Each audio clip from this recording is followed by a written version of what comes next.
Pemerintah resmi memberlakukan kerja work from anywhere untuk ASN. Nantinya ASN bisa bekerja dari mana saja 2 hari dalam seminggu.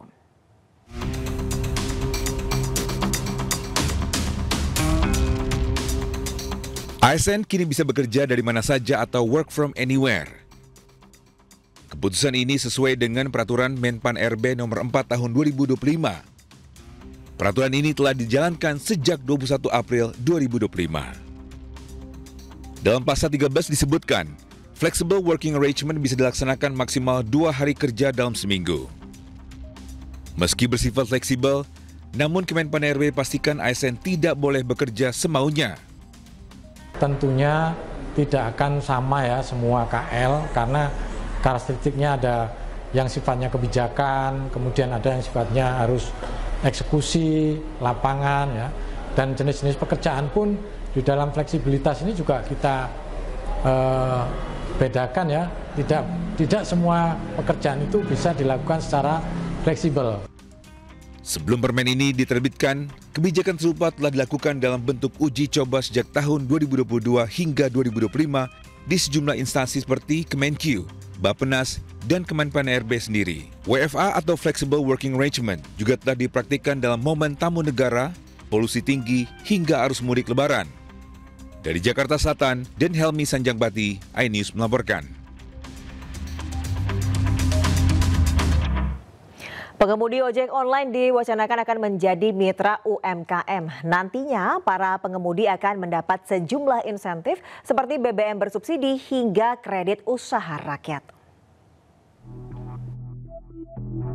Kementerian Usaha Mikro Kecil Menengah menyatakan tengah menggodok peraturan menteri terkait status ojek online menjadi mitra UMKM.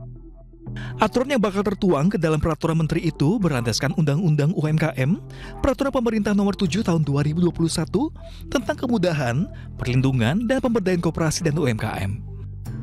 Menteri UMKM, Maman Abdurrahman, mengatakan pihaknya tengah berkoordinasi dengan kementerian terkait untuk membuat aturan turunan agar driver ojol bisa masuk kategori UMKM. Nantinya, peraturan menteri ini akan melibatkan Kementerian Perhubungan, Kementerian Hukum, hingga Kementerian Komunikasi dan Digital.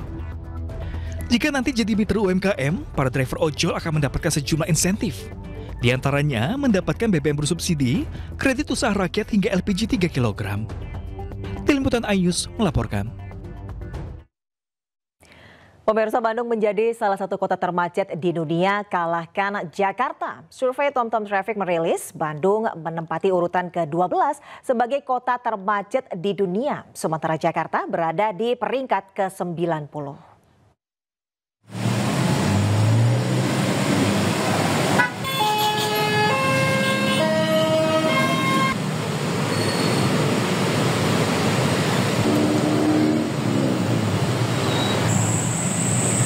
Survei di 62 negara berdasarkan waktu tempuh rata-rata serta tingkat kemacetan.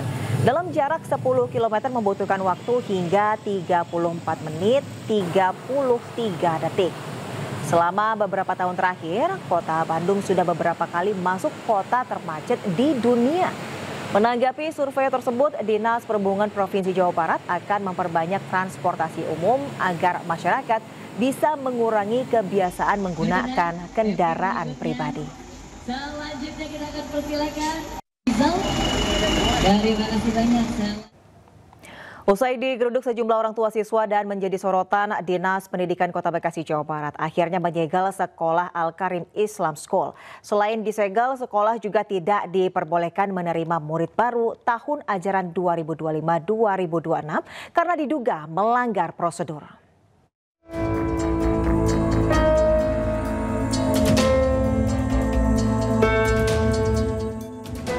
Sekolah Al-Karim Islamic School yang berada di Kota Bekasi, Jawa Barat sudah tidak beroperasi dan tidak adanya aktivitas belajar mengajar sejak disegel oleh Dinas Pendidikan Kota Bekasi pada Rabu kemarin.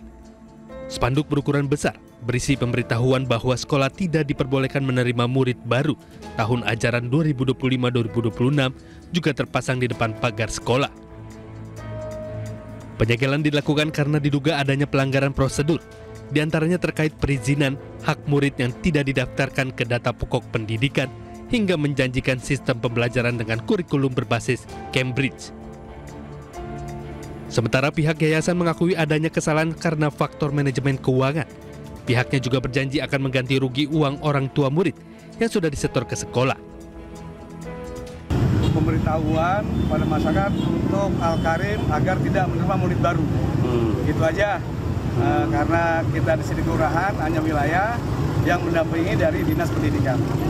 Tadi disaksikan oleh pemilik yayasan, kemudian dari tim pengacara yayasan, kemudian dari kelurahan, kecamatan, Satpol PP kecamatan, dan instansi terkait juga dari disaksikan oleh orang tua murid. Untuk kerugian yang dirasakan dan dialami oleh orang tua murid, itu semua yayasan akan menjual aset, Pak. Ya, akan menjual aset semuanya dan akan menggantikan. Nanti saya akan urus, Pak. Saya akan urus nanti beliau mungkin nggak mengeluarkan statement. Saya akan mengeluarkan statement adalah kami akan mengganti uang orang tua murid. Diketahui sebelumnya sejumlah orang tua murid melakukan somasi dan membuat laporan ke polisian karena diduga menjadi korban penipuan sejumlah uang yang telah disetor ke pihak yayasan sekolah, namun hak pendidikan yang didapat murid tidak sesuai harapannya. Dari Bekasi, Jawa Barat, Tim Liputan iNews melaporkan.